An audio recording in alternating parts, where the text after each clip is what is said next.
According to Sturgeon and Cartwright, mass media is those media which are designed to reach mass audiences and that work in unison to generate specific dominant or popular representations of events, people, and places. This primarily includes radio, television, cinema, press, which includes newspapers and magazines.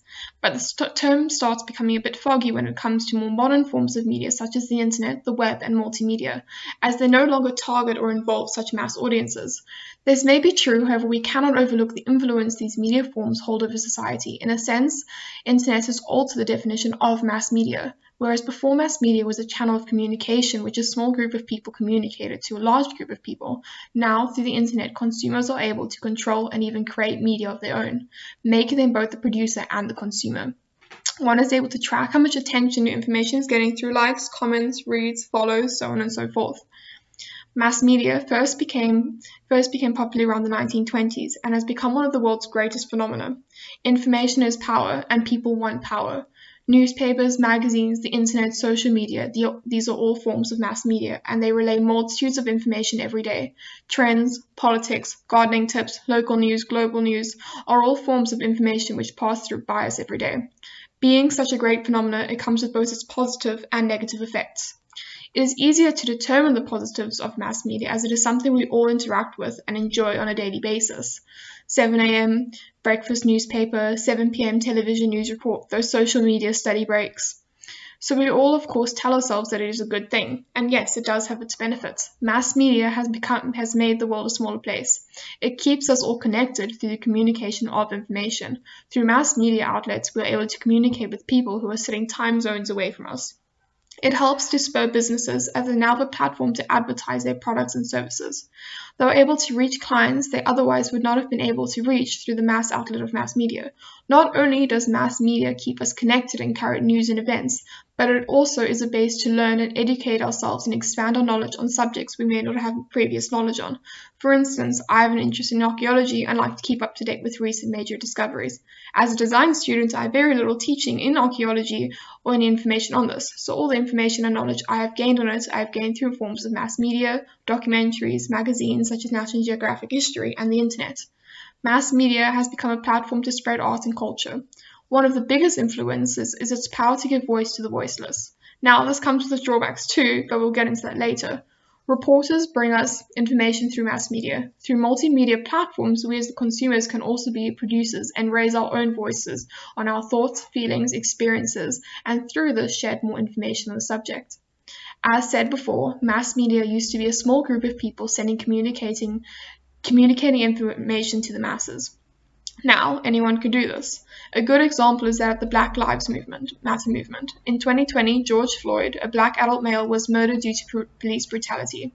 A video was shared across social media, and this spurred a national protest rising up against police brutality. This protest hit on a global scale, sparking protests across the world.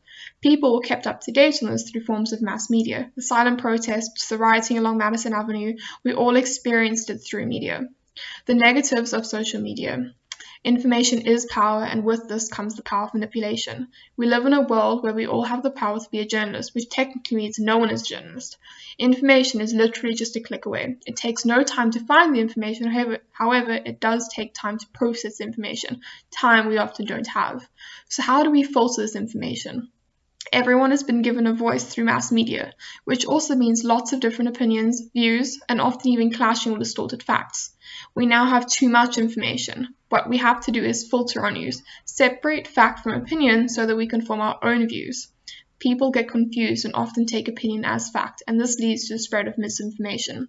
An example of this is the Simpsons conspiracy. The Simpsons is a classic cartoon show. It contains a lot of satire and political commentary. People at some point started to take it seriously and believe The Simpsons was predicting world events, or at least correlating the events in The Simpsons to current events. We go back to the Black Lives Matter movement protest of 2020. A Simpsons image was shared of a policeman standing on the throat of a black man, with Lisa Simpson in the background holding a Justice for Joy protest poster.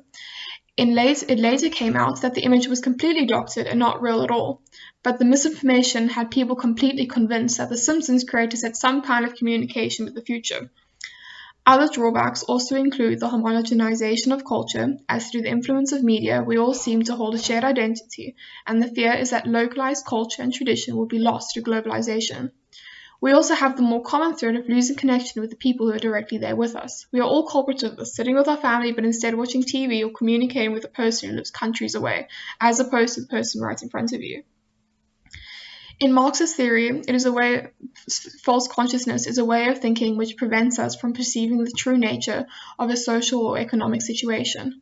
Rather, those economic imbalances of the dominant social system are hidden by ideology, and therefore citizens come to believe in a perfect system.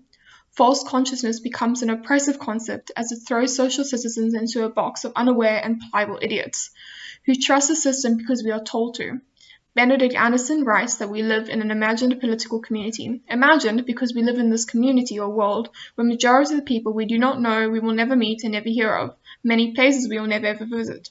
Yet we imagine that they are surely there. And this creates a sense of community and national identity. This imagined reality leads to the idea of false consciousness, as a lot of this is false reality. We interpret most of the information we take in through our eyes. Our perception may be way off from what is actually happening, and the greater powers of ideology may like these misconceptions and feed them, therefore feeding the economic and social imbalances.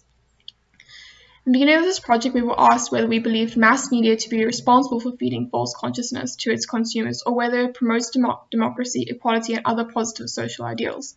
Why should it be either or? Mass media is a global phenomenon. Its influence cannot be one or the other, as it is definitely both. As the consumer, it is our choice as to how we interpret the media and information we receive, especially as contemporary media has allowed us to become media producers in our own right. We are living in a time where the flow of information is no longer controlled by a small group of people who decides what would be news broadcasted or published in print media. We now have the ability to control that flow. The only problem now is the problem of overflow of information, and this is what leads to a sense of false consciousness. With so much information flooding around us, it is more difficult to separate fact from opinion, and therefore more difficult for us to establish economic and social imbalances. It is easier for us to believe in a perfect system than wade through what has become a flood of information, misinformation, fact, and opinion. For the people who like to think for themselves, they will be able to properly research the fact from opinion and therefore develop their own stance. What media has proven, however, is its political influence, and that it is very much does have the power to promote democracy, equality, and other positive social ideals. However, once again, this is for you to decide your position on. My theory is that it is not mass media which is responsible, but rather us as individuals. We now control the flow and hold the power of information and manipulation thereof it, and therefore we are responsible for the influence it has over society.